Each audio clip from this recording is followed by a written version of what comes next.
Thank you for joining us. We're going to begin with a presentation from the World Bank. Thank you for your interest in the World Bank's forthcoming study, The Sunken Billions Revisited. As the title suggests, it is a sequel to our report published in 2009 with Food and Agriculture Organizations of the United Nations called The Sunken Billions, the Economic Justification for Fisheries Reform. In both the original and forthcoming reports, the focus is towards war, with fisheries as an entry point for creating pathways out of poverty and keeping them out of poverty. The original report indicated that the global marine fisheries have substantial potential for achieving this. Subsequently, the scale and the nature of World Bank's lending operations in fisheries have changed. The World Bank is currently updating the Sunken Billions estimate to measure how much progress countries have made and how much remains to be done. Professor Ragnar Arnesen of University of Iceland and the lead author of the original and the forthcoming reports will explain and present some of the preliminary results. We must emphasize that these are preliminary results, and when you describe and report any aspects of our forthcoming report, please always indicate as such. Professor Arnesen? Thank you, Mimi. It stands to reason that it's a very complex task to try to estimate the economic benefits and foregone economic benefits in the global fisheries, consisting of tens of thousands of different fisheries all around the world. The way we did it was to construct a bioeconomic model, that is to say a model consisting of biological and economic parts. And the model we constructed was in accordance with the best knowledge, both empirical and theoretical knowledge, and theoretically consistent. We used this model to calculate the current position of the fishery, both in terms of the biological status and in terms of the economic outcomes. We used the same model to calculate the maximum attainable benefits and the biomass that would correspond to that. And the difference between the two is what we call the sunken billions, which is basically the foregone economic benefits that the world could get from its global fishery. So what are these numbers? The most important number is that in 2012, about $83 billion was lost because of inappropriate fisheries management and inappropriate fisheries practices. At the same time, associated with that, the biomass, the size of the world fish stocks was quite small. In fact, dangerously small for a lot of species. How does this compare to the outcome in 2004, the first Sunken Billions study? We see a slight improvement in the economic benefits and a slight improvement in biomass, global stock biomass. This transparency that you see now indicates the state of the global fishery in 2004 and 2012. The diagram is slightly complicated. It is one of those diagrams called Kobe diagrams. And where we really want to have the global fishery is at the intersection of the two axes that you see on the diagram. And you can see that there has been a slight movement between 2004 and 2012 towards the intersection. But this is a small improvement, and it will take many decades, in fact, somewhere between 50 and 100 years to reach the optimal point at this rate of speed. If we move towards the most efficient fishery and rebuild biomasses as quickly as possible, we could get in the neighborhood of the optimal point in about 20 years. If we do a more moderate adjustment that does not entail any substantial reduction in any fishery around the world, it will take more like 30 to 50 years. If we continue doing the global fishery as we have been doing, we may never see an improvement. In any case, the improvement will take many, many years to reach. You can also see from the difference between 2004 and 2012 that the progress has not been great, and it's very slow. And if we continue in the same way, which we cannot really assert we will, because we have basically improved the easiest fisheries first, it will take between 50 and than 100 years to reach the optimal level for the global fishery. If we follow the fastest possible path of improvement, it will take 20 years to reach the optimum, and the present value of that path is almost $1.5 trillion. If we follow a more moderate path that will not entail a big bit in any fishery in any particular year, it will take between 30 and 40 years to reach the optimum. And the value of that path is about $1.2 trillion.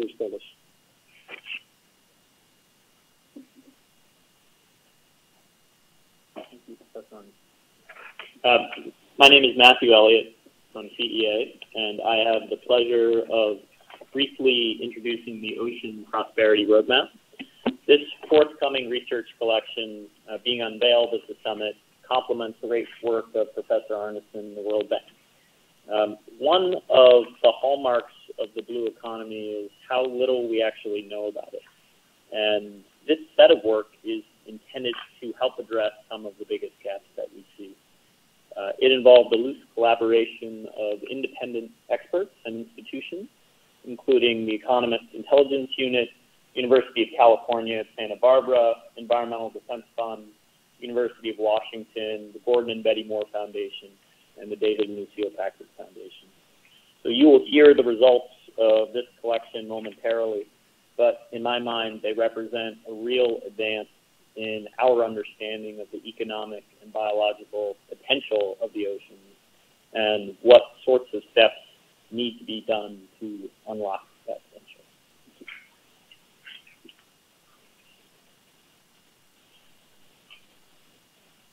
Thank you, Matt.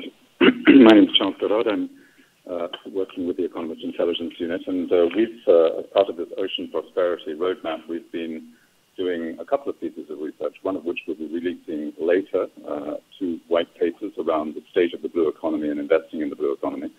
And the one I'm going to speak a little bit about now, which is a Coastal Governance Index, which looks to measure the extent of governmental regulation and management across 20 key ocean economies. I think this is the first of a kind study that has been done, and it really stems from our observation, a growing observation, that increasing economic activity is taking place in coastal areas and EEZs and exclusive economic zones of coastal areas, and that there is a pressing need at this point in time to manage that activity more effectively, and in particular to try to align economic growth with the objectives of sustainable development in the ocean and with the ocean health. So the index is constructed in one of two ways. One, through a set of broad themes which look at whether or not, from an institutional and policy perspective, there is capacity to manage oceans in an integrated way, in a holistic way. And the second component of that is what the business environment is for coastal activities. And that's cross-cut with a view of 4 different asset classes, of which we look at regulation around water quality, minerals and energy, mainly oil and gas, land and living resources, mainly fisheries and wildlife management. And if you were to look at, say, for example, water quality, we would want to understand in that area for example, what limitations there would be on toxic resources, as well as, say, for example, on the land, we'd be looking at whether or not there are protections for land and whether or not there are zoning requirements, just as an example of how that runs. The Coastal Governance Index does find, and I'll just move into a few of the findings, that progress towards integrated management of coastal areas around the world in those 20 key ocean economies has been pretty uneven. It won't be a surprise that the majority, I think, of countries have, in fact, established some sort of conditions, reasonable conditions for good coastal management, but all of those countries still need a significant amount of work. Most countries score in the top half of the index, suggesting that initial steps have been taken to put in place some of the regulations that are required for integrated governance. But at the same time, as I mentioned, no country is perfect. Democratic countries, certainly with inclusive policy making, lead the way in this whole process. And New Zealand, United States, France, Norway, Japan are among the leading countries, whereas down at the bottom of the scale, emerging countries certainly struggle to keep up. And in the bottom of the list, we have countries such as Peru, Nigeria, and Russia, which is slightly skewed because that is its GDP is slightly higher than the average at the bottom of the list there. Countries with institutional support for coastal governance tend to perform better than the ones that don't. And by that, we mean that where there is an overarching framework for governance that's been put in place by legislation, and where there are the institutions to back that up, those countries tend to have a far better performance. And of course, that links and correlates well with the idea that most of the countries that perform well tend to be countries in the developed category with high correlation being there with GDP. And finally, just a last point, lessons for the future. I think quite clearly the whole essence of this report points to, this index points to the real need, the underlying need for there to be integrated policies that are well balanced across all of the categories that we've chosen to look at. In most cases, that's not the case, and we would expect that to be a focal point for countries going forward to try to manage their blue economies, is to really put in place integrated governance across all of those categories. Excellent. Thank you, Charles. My name is Dr. Christopher Costello. I'm a professor of economics at the University of California, Santa Barbara, and I'm here with Amanda Leland from Environmental Defense Fund. And I'd like to take sort of segue into a focus on fisheries for the blue economy. And I'd like to address the question of what is the potential of global fisheries for improving economic outcomes, as was discussed by Professor Arneson earlier, but also increasing food provision and increasing ecosystem resilience as well. What I'm going to describe is the result of about a 2-year effort that I led, Amanda was a part of, and several other people on this panel were also involved with, that attempted to look globally at all fisheries for which we have data. It's about 5,000 fisheries in every single fishing country of the world, representing about 77% of global fish catch, where we're going to individually look at each fishery and collect data on the biological properties of that fishery and the economic properties of that fishery. We're going to first ask, where are we today? What is the current status of each one of those 5,000 fisheries? And then we'd like to take that information and build models that allow us to project into the future. So we're going to project under a number of different scenarios. We're going to have a business as usual scenario to ask where are things likely to be in 10, 15, 20 years if we continue on the current path. And I'd like to also propose sort of an economic optimization scenario. If we were to manage fisheries in order to maximize their economic potential, what would that look like? And we found something quite striking there, and I'll get to the data in just a minute.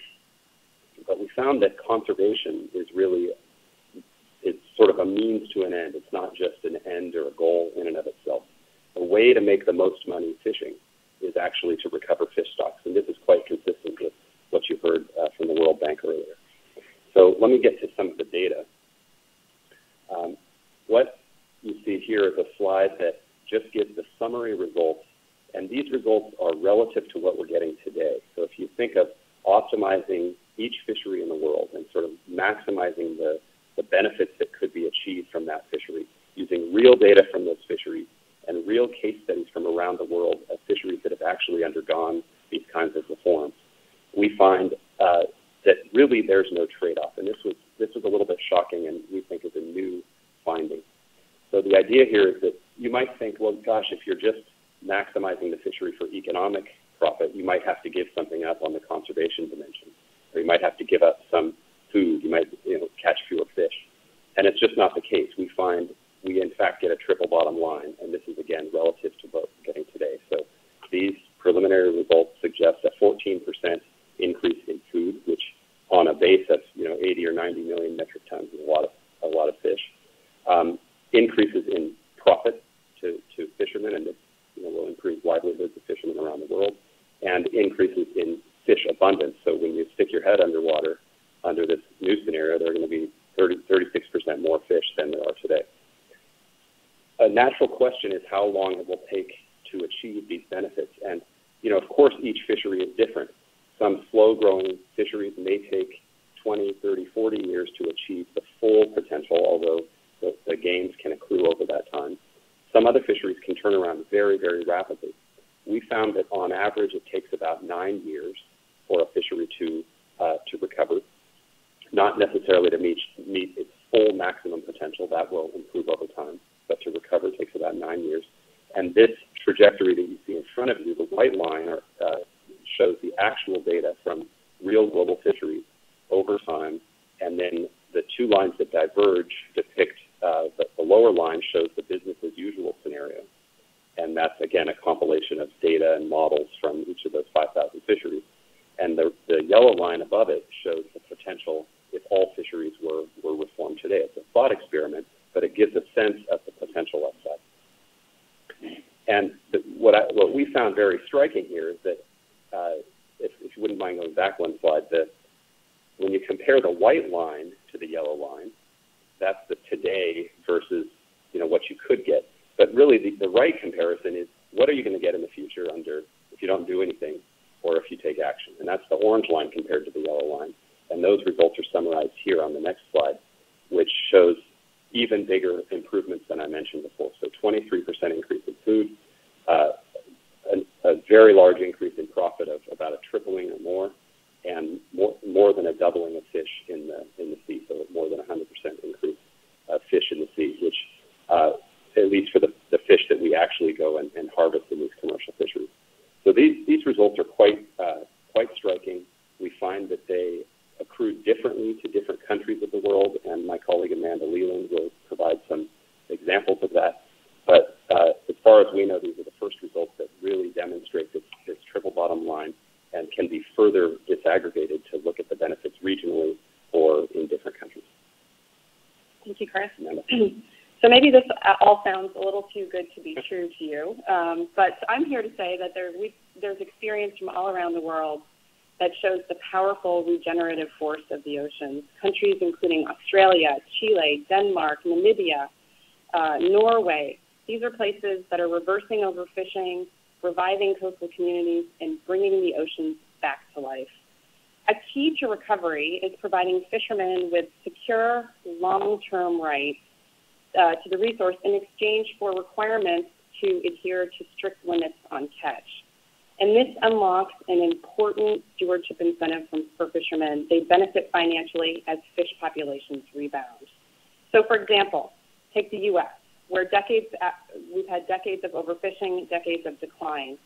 A rights-based solution called catch shares in the United States was adopted in many of the biggest commercial fisheries. Fish populations are rebounding. The number of fishing jobs has increased 23%, and the fishing revenues have increased 30%. It's a great story. Even fisheries in the Gulf of Mexico that were hard hit by the BP oil disaster are doing better. Red snapper catches have more than doubled. Revenues have increased 108%, and today there are 3 times more red snapper in the ocean. And last month, with 2/3 of fish caught in federal waters under this catch shares regime, the U.S. government announced that overfishing is at an all-time low. And this kind of progress can be found in fishing villages in the developing world, too. Let's consider Belize. And fishermen there were sharp declines in reef fish and conch. Spiny lobster harvest declined from 200 to 20 per day for many fishermen in a really short period of time. And 2 communities decided to try a new approach and there it's called managed access, which grants fishermen secure rights to the fish, to their historical fishing areas, and everything has changed. Early adopters saw a dramatic decline in illegal fishing. Fish populations are rebounding, and fishing businesses have grown. Word spread up the coast, and nearly 3,000 fishermen called for national change. And just last week, the Belize cabinet voted to take the approach nationwide. The world's fisheries face real threats, but experience and science show us that we can have a dramatically better future. And if done right, fishing can be a positive force in a world that desperately needs it, generating more prosperity, more food, and more abundance for all. Back to Chris. Oh, right. So I think a natural question, if all of this is really true, and it does accord with case studies and examples from around the world, as Amanda mentioned, is what is the cost of doing this? And fundamentally, one of the, I think, the key things that this conference hopes to achieve is to initiate a discussion about the financing of the reform efforts that we're talking about. So how do the costs of reform compare to these benefits that we've been referring to? So we conducted a study in collaboration with a number of other researchers around the world to, first of all, estimate what are countries spending on fishery management today? What does it cost to manage a fishery? And in aggregate, what does it cost a country to manage a fishery? But that's just the starting point. We want to take that and ask, if we enact the kinds of reforms that Amanda just mentioned, and those are, of course, going to be customized to each country and potentially to each fishery. So it's not a one-size-fits-all solution. But if we were to go in and customize these reform efforts in each country and fishery and achieve the kinds of benefits that the data suggests we could, what would it cost us to do that? And that was the purpose of this study. And the basic finding, in a nutshell, is it's overwhelmingly worthwhile to do this. If you look at a global level, and I'll show you the country-specific results in just a minute, but if you look at the global level, at the figure on the screen, so the left-hand bar shows the global fisheries profit from it's roughly 3,000 or 4,000 fisheries for this analysis that we were able to collect data on. The orange bar shows you the fisheries profit under a business-as-usual scenario. In fact, it's coupled to the analysis I showed earlier, so the data are drawn from the same study there. And you ask, okay, what is the additional benefit? And this goes back to the study I mentioned before. That's the green bar. So that's how much additional fisheries profit you could get from managing fisheries in the way that Amanda suggested. And then the question is, how does that compare to the cost? Well, the current fishery management costs, or the costs that we anticipate under a business-as-usual scenario, are the right-hand bar, the orange part of the right-hand bar.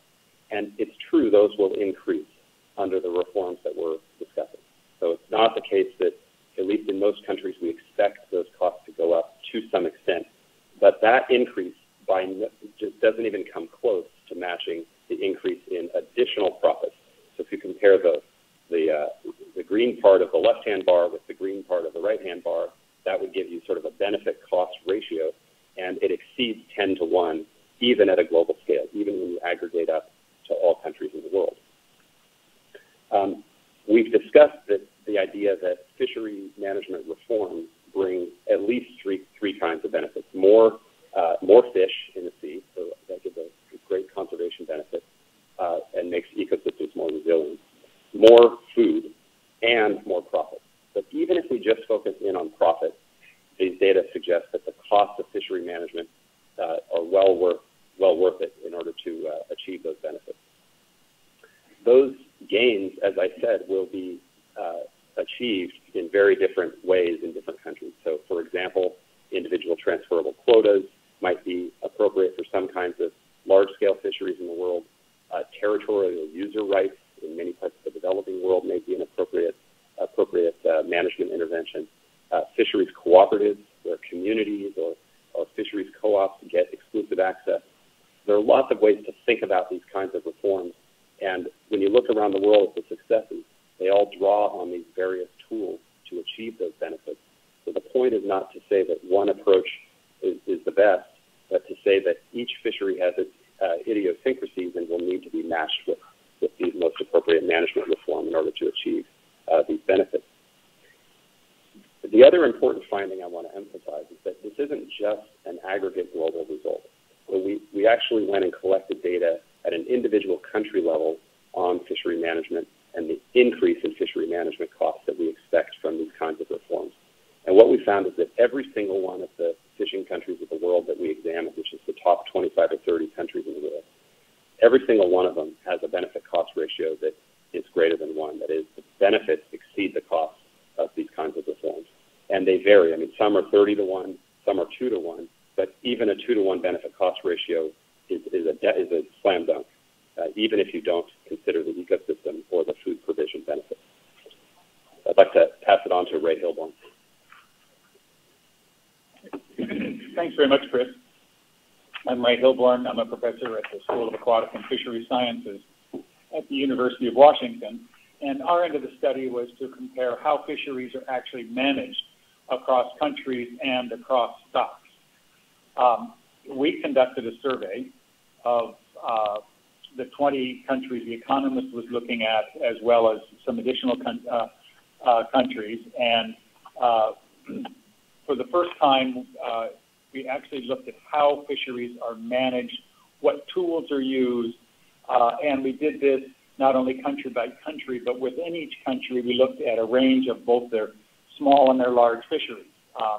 The countries we examined constitute about 80% of the world's catch. And we asked a series of questions about 4 dimensions of fisheries management: the research and monitoring and assessment, the management response to changes in the abundance of fish, the enforcement of management measures, and social and economic aspects of the fisheries. So we ended up asking on average about getting these forms completed by 5 people for each country. Each one got a range of different fisheries. There were about 40 individual questions. The fundamental theory behind this is that fisheries sustainability is a result of the process of fisheries management. You can't measure the sustainability of a fishery by counting fish in the sea. And lots of fish mean sustainable, few fish mean not sustainable. Those are in many ways out of our control due to natural variation, and it depends upon whether you actually manage the fisheries as to whether the fishery is going to sustainably produce food, economic, and social benefits. Let's go to the next slide. So what we found is that there's a pretty close relationship between the fishery management system and the per capita gross domestic product. Rich countries manage their fisheries much more intensively. This slide just shows the aggregate score. I wouldn't put too much emphasis on it. As I say, it's mostly just reflects the gross domestic product per person of those countries. But there are some of the what we might call the emerging markets, South Africa, Argentina, Chile, and Peru, all showing fisheries management systems that are getting much more advanced.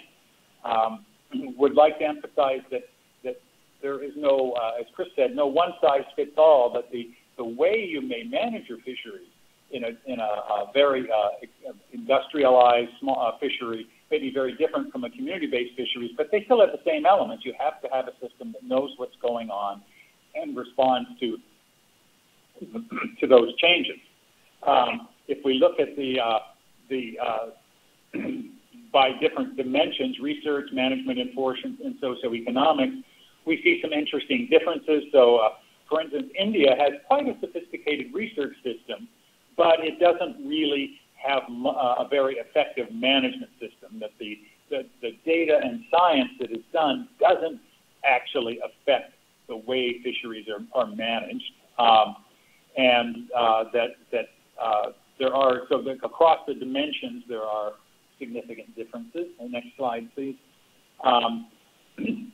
Again, we're relying on experts in those countries who we identified to provide answers, but in some cases we get quite different answers. So there's a lot of potential. If you look at Malaysia, which is about 2/3 over to the right, we get very different scores.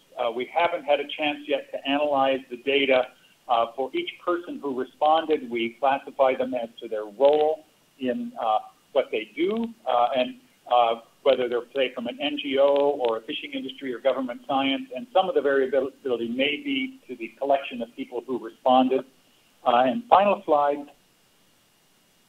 this shows on the y-axis is the potential improvement in fisheries profit emerging from the fisheries upside analysis that Chris described.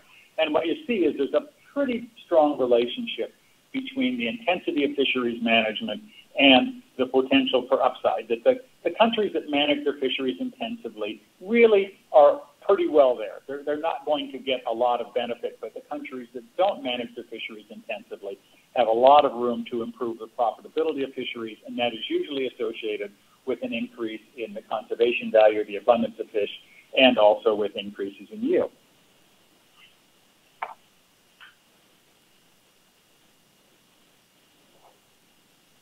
Thank you very much. If you have a question, please post it to the questions function of your webinar.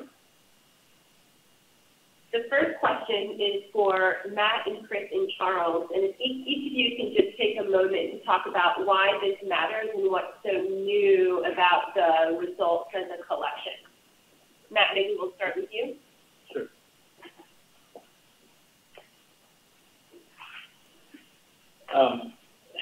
As I emphasized in my opening comment, one of the challenges with the blue economy and with fisheries in particular is there's a lot more that we don't know than we do know. And a lot of the focus in the research community in the last several years has been trying to characterize, well, what is the state of fisheries in the ocean? What's the biomass? That very basic question about how do things stand. I think this research is interesting because it follows that in two additional directions. One is, well, not only how many fish are in the ocean now, but how many fish could there be? So what is the future potential? And then secondly, what can we say about the state of management now? So not just how many fish are in the water, but what are we actually doing to control fisheries? And what might we do? And those are really three necessary ingredients to plan for the future. So to me, this research really is a big evolution in the basic state of knowledge around fisheries. I think creating an index has enormous value in trying to identify where countries are doing well and where they need to, fill the gaps, where they're doing less well and where there are improvements that are needed.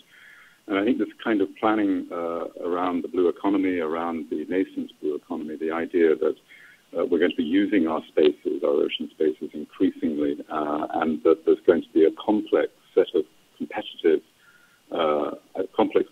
environment in those spaces means that we have to begin to manage them much more effectively, particularly in the context of our growing knowledge about the deteriorating health of the ocean. And what strikes me about some of the results in the index is matching, I suppose, some of the anecdotal results that we're getting about talking about the blue economy elsewhere, and that is that whilst there's a great deal of discussion around what needs to happen, we're really right at the very early stages of what actually has to happen in and around governance of ocean spaces. And I think the index brings that out reasonably clearly. Even though countries are taking the first steps, there is a huge amount of work to be done to actually implement effective regulations in the first place, and then something that the index itself doesn't focus on, but we hope possibly to focus on in the future, exactly then how those regulations are being implemented. And that, I think, would be a very interesting next step in the research. So, sure.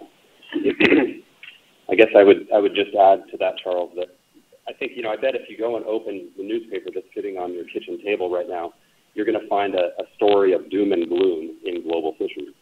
And the thing that I find exciting about this body of research is not just that we provide sort of the idea that you could do better, but we provide a roadmap for how to get there. We have a sense of the current state of governance in all of the major fishing countries of the world, and in fact every country that uses the marine environment. And we now have a very strong sense for the first time ever about the kinds of tools that can be implemented in each country in order to achieve benefits and not just focus on the poor state of things, but how things could actually be improved. So Ray, the next question is for you. What role do you think marine protected areas have in making fisheries sustainable? Marine protected areas are one tool in the list of tools we've been discussing to increase the benefits from fisheries and to make them more sustainable. In terms of producing yield and profitability, the relative importance of marine protected areas depends a lot on the fisheries management system. That you can certainly manage fisheries to produce near maximal profits, near maximal yield. If you have a high management system, you can't really improve upon that much with marine protected areas. But I think there's pretty general universal agreement that you need marine protected areas as part of your overall management system to generate conservation benefits, to have controls on natural variation. But I think in poor fisheries management systems, they're often the only management tool that can be enforced, and they're a very dominant tool. In very intense fisheries management systems, their value is primarily in the realm of conservation. Can I add to that? Just in the case of Belize that I talked about, just to put a finer point on what you said, when the fishermen have a secure stake in the fishery, they're much more likely to support and even want to self-enforce the marine protected areas because they see the benefit of having a replenishment zone, fish that can grow up and become part of their fishery, and they champion that. And that's an important turning event, bringing fishermen into the stewardship role so that marine protected areas can be a successful part of that toolbox. The next question is for Matt. The topic, can you give the top examples, top 3 policies that can be adopted to bring about the positive changes talked about in the research? Sure, I could try. I think if we limit it specifically to fisheries, there is a lot of consensus that you need to start with controlling access to fisheries. It can be a sensitive thing, and it's often it can be construed as it can be construed in the wrong way, I think. By limited access, we simply mean that you have to control the amount of effort that goes into fisheries. And that could be limiting access to cooperatives, to villages, to territorial use rights. But the challenge is that the amount of fish in the sea is limited. And the more fishermen who are seeking to fish it, the more the benefits of the fishery are reduced per person. So I think having controls, making sure that communities have the rights to the fisheries that they traditionally fished is very important. A second policy, I think, in general is what's referred to as a harvest control rule, which simply means that you need to know what the state of the resource is. And if the state of the resource declines, then there have to be measures or provisions that are put in place to reduce fishing effort, basically proportionally. And that can be done through what's called total allowable catches, which is the industrial model. It can be done through reducing effort. It can be done through seasonal closed areas, as they do in other parts of the world. So there's lots of different ways to do it, but I think the key feature is that it be dynamic. And then the third thing I'd point out is a lot of the economic benefits that were captured in the upside analysis were dependent on making sure that the sort of rights to fisheries were distributed in a way that fishermen can avoid this race to fish. So that allows people to go out and fish when they want to. It allows people to go out and fish when prices are highest. And it allows people to reduce the costs associated with fishing. And that's one of the critical features in ensuring that oceans and fisheries are economically productive. The next question is for the World Bank. When will the report be published? That is the $87 billion figure at 2012 prices. Yes. The full report is expected in fall 2016, and yes, the figure $83 billion is in 2012 price. Can you clarify the $50 billion figure?